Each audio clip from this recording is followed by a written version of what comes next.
François Bayrou est désormais plus menacé que jamais.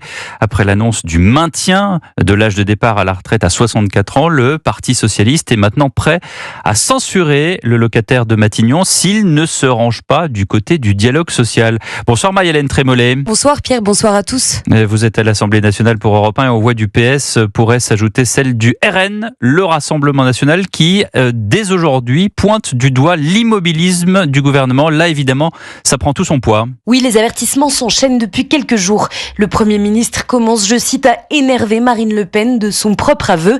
Un avis partagé dans les rangs du parti. On est sur du vide et pire que du vide, on prend les Français pour des imbéciles, s'agace un cadre.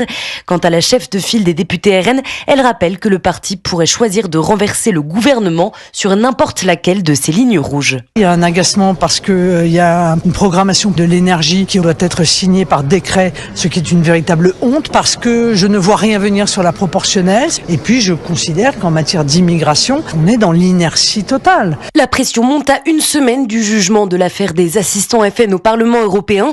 Une décision de justice qui pourrait condamner Marine Le Pen à une inéligibilité pour 5 ans. Alors si censurer le gouvernement permettrait au parti une démonstration de force en rappelant à son électorat le poids de son groupe politique à l'Assemblée, Marine Le Pen sait qu'elle joue gros. Si une censure advenait après son jugement et qu'elle était déclarée inéligible, la députée du Pas-de-Calais pourrait alors quitter le Palais Bourbon. Merci Marie-Hélène Trémollet.